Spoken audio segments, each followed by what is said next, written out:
monde, aujourd'hui je vous emmène sur un petit parcours de promenade que j'adore faire. Donc comme vous voyez, on est ici sur le parvis de la bibliothèque François Mitterrand et j'adore cette petite promenade, donc promenade lecture. Donc je vous emmène avec moi et je vous parle tout de suite de quelques-unes de mes lectures actuelles.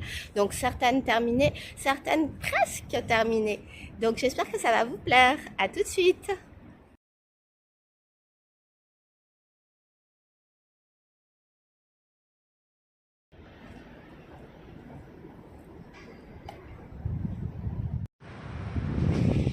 Et oui, je lis en marchant. Alors du coup, une petite pause dans cette petite promenade et je vais vous parler de ce livre dont je vous ai déjà parlé lors de ma présentation, donc Le cabinet des illusions, écrit par Jean-Luc Vizien. Donc il était juste génial, j'ai adoré. Donc on est dans le côté magique, donc un illusionniste qui est un illusionniste, il me semble, américain, et en fait qui se grime en un illusionniste asiatique. Donc au milieu de tout ça et de tous ces tours de magie, nous avons une petite histoire type Cozy Mystery historique. Donc cet illusionniste a vraiment existé. Et donc c'est basé sur des faits réels et ça j'adore.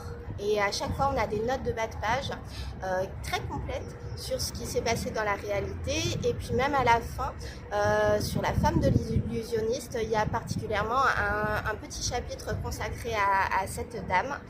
Et en l'occurrence, ce Cozy Mystery est juste génial. Donc franchement, alors déjà la couve est magnifique. Hein. Je ne sais pas si vous avez vu, mais c'est juste trop beau. Et en plus, la narration est splendide, mais vraiment. Donc elle vous embarque, elle ne vous laissera pas indifférent puisque vous serez obligé de tourner les pages. C'est un vrai page turner. Et franchement, j'ai adoré. Donc je ne peux que vous le conseiller. Donc c'est aux éditions Maison Pop. Donc je répète, Le cabinet des illusions, un livre vraiment à découvrir, donc un Cozy Mystery très différent. Et sur la première moitié, on est vraiment sur les personnages, sur leur psychologie, etc. Donc c'est une saga, donc ce n'est que le premier tome, donc j'ai hâte de voir les suivants. Et donc la petite histoire criminelle, etc., qui est sur la deuxième partie du roman, est super bien exploitée. Donc j'imagine que dans les prochains tomes, ce sera un petit peu différent puisqu'on connaîtra déjà pas mal de choses sur les personnages. Donc j'imagine que certains des personnages secondaires seront mis à l'honneur dans ces prochains tomes. Donc voilà pour ce petit Cozy Mystery historique, Le cabinet des illusions. Sinon, je voulais également vous parler de ma lecture en cours, donc Games, une romance, une dark romance. Donc j'en suis un peu plus de la moitié. Donc sur la première moitié, il n'y a absolument aucun côté sexuel, etc.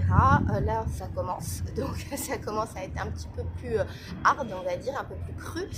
Ça me plaît un peu moins. Mais ça, ce n'est que mon avis personnel, bien évidemment. Moi, je préfère les romances qui sont un peu plus suggérées plutôt que très crues. Donc le langage est un langage assez familier. Un langage très simple. Donc évidemment les chapitres s'enchaînent très rapidement et très facilement, et lors de cette promenade j'ai bien l'intention de quasiment l'avoir terminé donc d'ici la fin de la promenade. Donc voilà, pour l'instant je dirais une petite romance, une petite dark romance.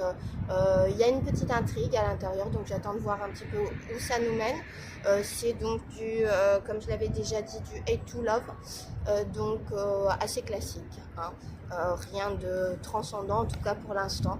Donc je vous en dirai peut-être un petit peu plus si sur la fin ça me transcende un peu plus.